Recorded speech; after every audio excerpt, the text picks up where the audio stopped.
Hello everyone! Ayan, Maria po ng Busy Maid Busy Kitchen. For today's video, gagawa tayo ng recipe about sa dough ng ating siopaw. Ayan, by request po to ng ating friend from Taiwan, Michi. Mega love shout out to you.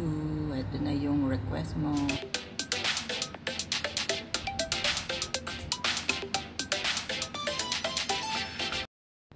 So, ito na nga yun mga friendship. Ayan, maglalagay tayo ng 3 cups na all-purpose flour dito sa ating mixing bowl. Haluin natin ng 1 teaspoon ng baking soda at half teaspoon ng salt.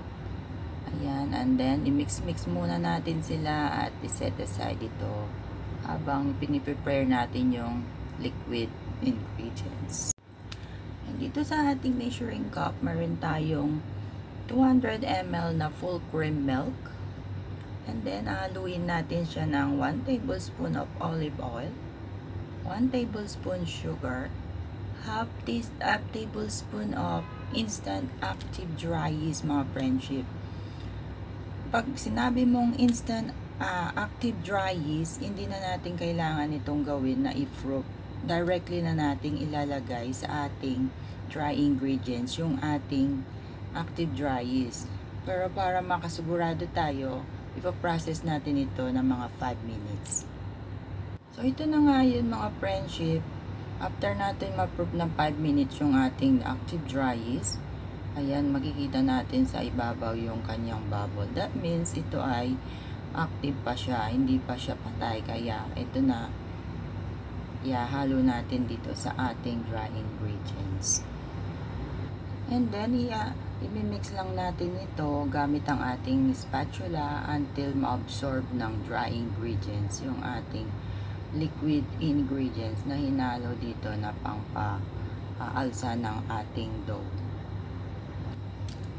So, ayun na siya mga friendship. Kung mapapansin nyo, very dry pa rin yung ating dough.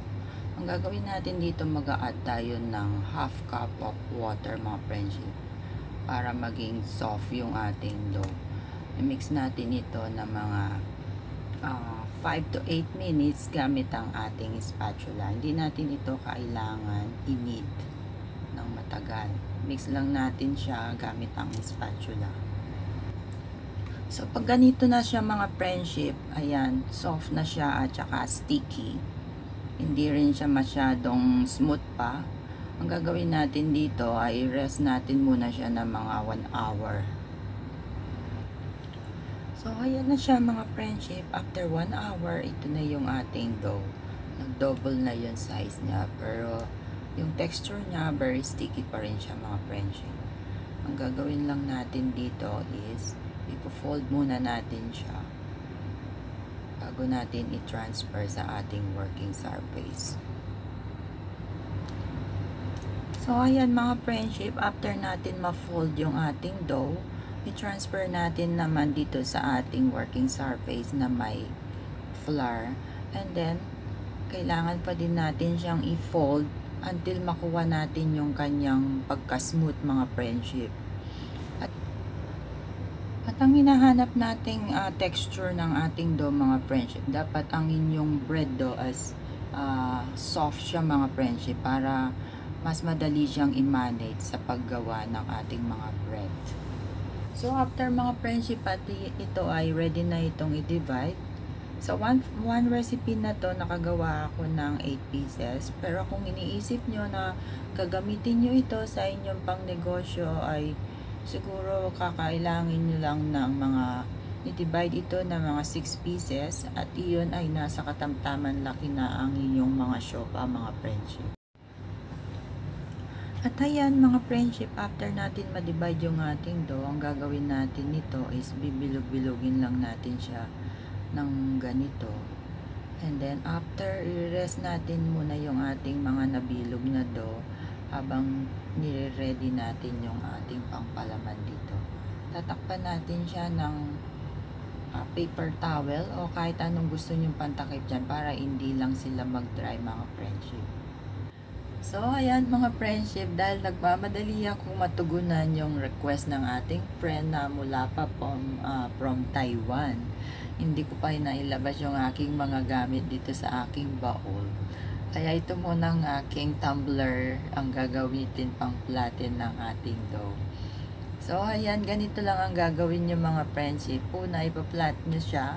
And then, after natin ma-flatten yung ating maliit na dough, ayan, ninipisan lang natin yung sa gilid mga friendship. Sa gilid lang ang ating ipa-flatten para yung sa gitna medyo may makapal-kapal at pag lagyan natin ito ng palaman ay hindi siya mabubutas mga friendship. So ito na nga yung aking sinasabi mga friendship na dapat ang ating bread dough is soft siya mga friendship para mas madali siyang i-manage.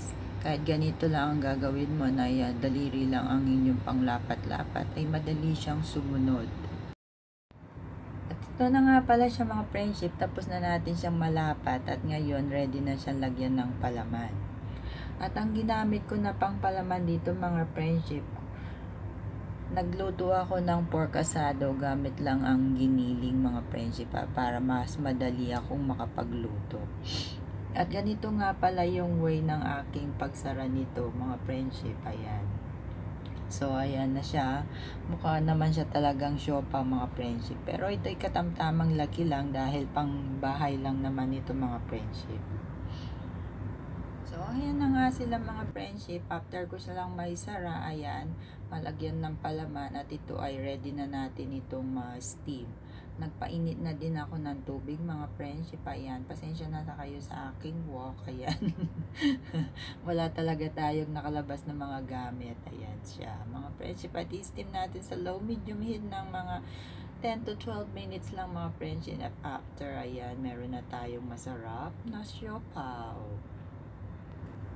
So, ayan, tara na mga friendship, ready na tong kainin habang mainit-init pa. Masarap ito mga friendship dahil gawa ni Chef Maria ng Busy Made Busy Kitchen. Ayan, tignan nyo naman mga friendship, kahit nagdikit-dikit siya, hindi naman siya nasira.